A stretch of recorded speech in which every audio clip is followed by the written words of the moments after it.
Hello दोस्तों, नमस्कार। आज तारीख हो चुकी है 9 अक्टूबर 2023। तो चलिए देख लेते हैं देश भर की तमाम सेलेक्टेड और न्यू काम की खबरें। हमास और इजराइल के बीच शनिवार को शुरू हुई जंग दूसरे दिन भी जारी। इजराइल ने कहा कि शनिवार को उसके जंग में 26 सैनिक मारे गए हैं। दूसरी तरफ रविवार सुबह लेबान के आतंकी संगठन हिजबुल्लाह ने भी इजराइल पर मोर्टार अटैक शुरू कर दिया है। जवाब में इजराइल ने भी लेबान पर एयर स्ट्राइक शुरू कर दी है। हमास ने 7 अक्टूबर को 5000 रॉकेट से इजराइल पर हमला कर दिया था।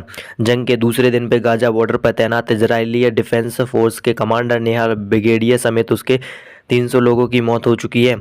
256 फिलिस्तीनी भी मारे गए हैं। इजराइल में अब तक 1864 और फिलिस्तीन में 1700 से अधिक लोग घायल बताए जा रहे हैं। इजराइल में बिगड़ते हालात के बीच इंडियन एम्बेसी ने कहा मौजूद अपने नागरिकों के लिए एक एडवाइजरी जारी की है, उन्हें सतर्क और सुरक्षित रहने को कहा है।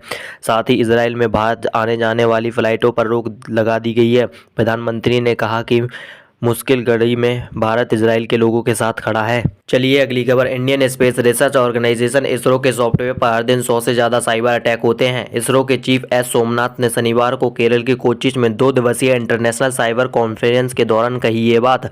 सोमनाथ ने कहा रॉकेट तकनीक में साइबर हमलों की संभावना बहुत अधिक होती है क्योंकि इसमें एडवांस सॉफ्टवेयर और चिप का इस्तेमाल किया जाता है। यह खतरा कितना भी बड़ा क्यों ना हो, इसरो ऐसे हमलों से बचने के लिए पूरी तरह सुरक्षित है।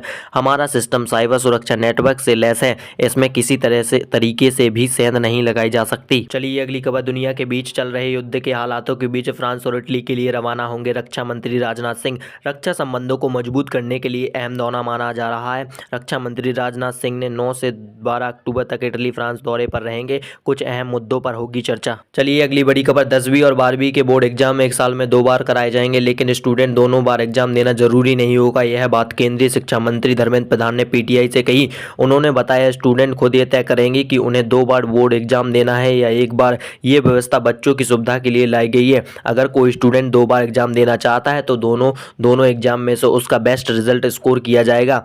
इससे बच्चों के बीच स्ट्रेस कम होगा। इससे स्टूडेंट को एग्जाम देने के लिए एक ही साल में 2 मौके मिलेंगे। वहीं कोई स्टूडेंट अपनी परफॉर्मेंस को लेकर कॉन्फिडेंट है तो सिर्फ एक बार एग्जाम देना होगा, और कोई स्टूडेंट अपनी परफॉर्मेंस से लेकर कॉन्फिडेंट नहीं है तो दूसरी बार एग्जाम दे सकता है, लेकिन ये जरूरी नहीं है कि दोनों बार एग्जाम देना हो। चलिए बड़ी खबर। कल हमारे भारत का इंडियन एयरफोर्स डे था। इसी मौके पर इंडियन एयरफोर्स ने अपना 91वां स्थापना दिवस मनाया। इंडियन एयरफोर्स ने माँ तुझे सलाम तेरी मिट्टी जय हो गाने पर परफॉर्मेंस दी। लोगों की उमड़ी भीड़। राफेल ने आसमान में 7 गोते खाए, किरण ने दिल बनाया, साथ ही 19 लड़ाकू विमानों ने दिखाया दम। इस शो में 20 लाख लोगों ने लाइव देखा। आप फोटो में देख सकते हैं लाखों करोड़ों लोग आईएएफ की कलाकारी यानी इंडियन एयरफोर्स की कलाकारी देखने के लिए पहुंचे। इंडियन एयरफोर्स डे पर ही फिल्म तेजस का ट्रेलर रिलीज हुआ। जबरदस्त एक्शन करती नजर आई कंगना रनौत। 27 अक्टूबर को रिलीज होगी फिल्म। भारतीय वायुसेना ने उठाया बड़ा कदम। भारतीय वायुसेना ने इस मौके पर अपना झंडा बदल दिया है। देखिए नए झंडे की कुछ तस्वीरें। भारतीय वायुसेना ने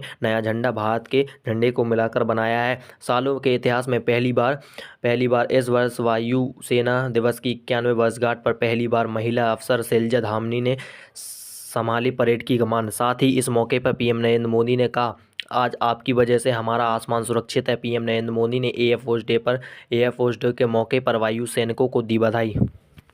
खेल समाचार पर बड़ी अच्छी खबर निकल कर आ रही है। वर्ल्ड कप में भारत ने पहले ही मैच से जीत का आगाज कर दिया है।